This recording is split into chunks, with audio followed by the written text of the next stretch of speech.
Hi friends, welcome to Sandhya Kutti channel. நம்ம சந்தியா குட்டி channel மூலியமா ஒரு சூப்பரான சத்தான ராகி சில்லா எப்படி செய்யுதுன்னு சொல்லிட்டு பார்க்கலாங்க. ஹெல்த்தியான ரெசிபி செய்யணும்னு நினைக்கிறீங்களா? அப்ப இதை ஒரு முறை நீங்க ட்ரை பண்ணி பாருங்க. அதுக்கு ஒரு மிக்சிங் பவுல் ஒன்று வச்சுக்கிட்டேன். 1 கப் அளவுக்கு ராகி மாவு, இது வீட்டுல அரைச்ச ராகி மாவு தாங்க. இப்ப இதுக்கு தேவையான பொருட்கள் என்னென்னு சொல்லிட்டு நம்ம பார்க்கலாம். ஒரு மீடியம் சைஸ் வெங்காயம் வந்து நல்லா பொடிசா நறுக்கி வச்சிருக்கேன்.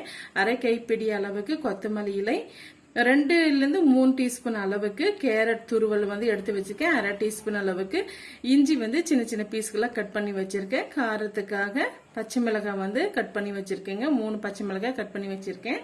இது எல்லாம் இதோட சேர்த்து விட்டுக்கலாம். இப்ப இது கூடவே தேவையான அளவுக்கு நம்ம உப்பு சேர்த்துக்கலாங்க.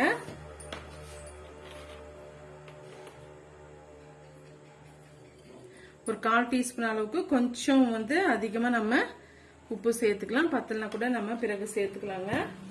இது கூடவே கொஞ்சமா சீரகம் வந்து சேர்த்துக்கலாம். இந்த அளவுக்கு சீரகம் சேர்த்துட்டு கொஞ்சம் கொஞ்சமா தண்ணி சேர்த்து தோசை மாவு பதத்துக்கு நம்ம கரைச்சி எடுத்துக்கலாம்.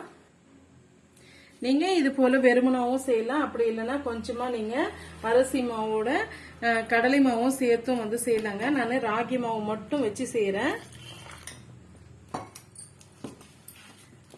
கொஞ்சம் கொஞ்சமா தண்ணி சேர்த்து ஃபர்ஸ்ட் கட்டிகள் இல்லாம நம்ம கரைச்சி எடுத்துக்கலாம்.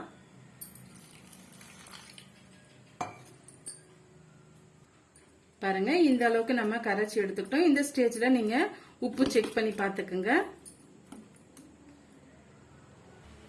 பாருங்க, அதுக்கு ஒரு தோசை தவான்னு வச்சுக்கிட்டேன். கொஞ்சமா வந்து ஆயில் அப்ளை பண்ணிக்கிட்டேன்.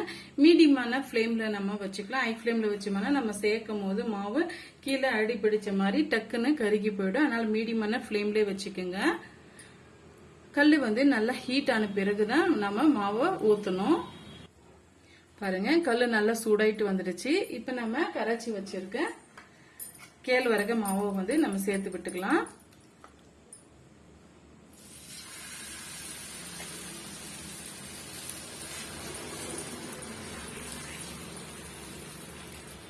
இது போல லைட்டா நீங்க தட்டி விட்டீங்களானாவே நல்ல ரவுண்ட் ஷேப்புக்கு வந்துடும். இப்ப மீடியமான ஹீட்ல வச்சு நம்ம இத நல்லா வேக வச்சு எடுத்துக்கலாங்க. ரொம்ப ஹெல்த்தியான ரெசிபியும் கூட. மீடியமான ஹீட்லயே இருக்கட்டும். பாருங்க, நம்ம சேர்த்து இருக்க மாவு வந்து லைட்டா வெந்து வந்துடுச்சு. இப்ப இதுக்கு மேல கொஞ்சமா நம்ம ஆயில் அப்ளை பண்ணிக்கலாம். இப்ப நம்ம திருப்பி போட்டுக்கலாங்க. இப்பயுமே மீடியமான ஹீட்ல தான் இருக்கு.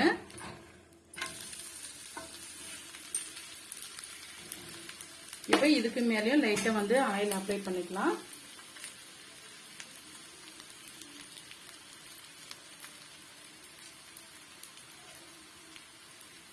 இப்படியே நல்லா வெந்து வரட்டுங்க. வெந்து வந்த பிறகு நம்ம எடுத்துக்கலாம்.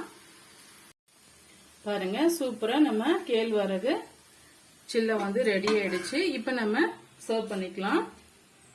ரொம்பவே அருமையா ரெடி ஆயிடுச்சு. பாருங்க,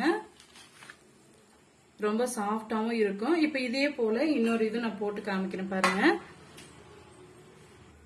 கொஞ்சமா ஆயில் வந்து அப்ளை பண்ணிக்கோங்க. ஆயில் அப்ளை பண்ணிட்டு மீடியமான ஹீட்லயே வச்சுக்கோங்க. மாவு எடுத்து இது போல லைட்டா ஸ்ப்ரெட் பண்ணி விட்டுக்குங்க. இந்த சமயத்துல மீடியமான ஹீட்ல தான் இருக்கணும்.